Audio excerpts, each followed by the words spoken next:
తెలుగు తత్వం యూట్యూబ్ ఛానల్లో అందరికీ పునఃస్వాగతం.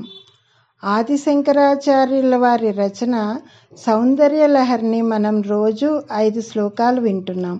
ఆ పారాయణంలో భాగంగా ఈరోజు 41 నుంచి 45 శ్లోకాలు విందాం. 41వ శ్లోకం. తవాధారే మూలే సహసమయయాలాస్య పరయా నవాత్మానం మన్యే నవరసమహాతాండవనటం ఉభాభ్యామేతాభ్యాం ఉదయ విధిముద్దిశ్య దయయా సనాథాభ్యాం జంగే జనక జననీ మజ్జగదిదం. 42వ శ్లోకం. గతైర్మాణిక్యత్వం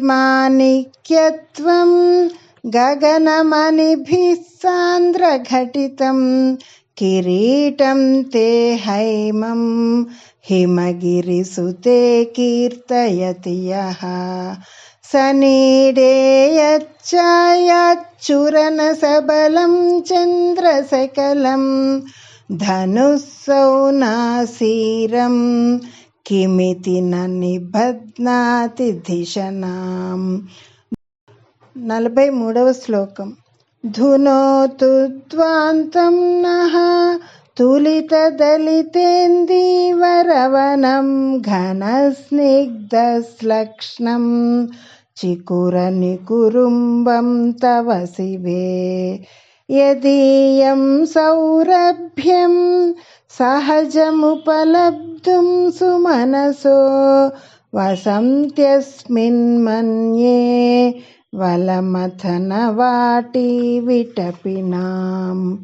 44వ శ్లోకం.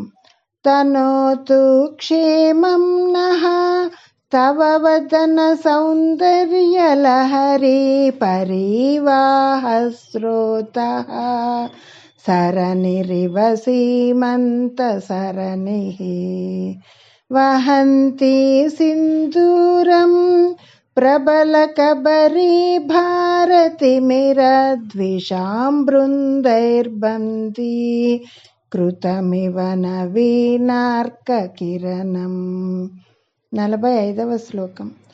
అరాలైః స్వాభావ్యాత్ అలికలభసస్త్రీభిరలకైః పరీతం తే వక్త్రం పరిహసతి పంకేరుహరుచిం దరస్మేరే యస్మిన్ దశనరుచి కింజల్కరుచిరే సుగంధౌ మాద్యంతి స్మరదహన చక్షుర్మధులిహః.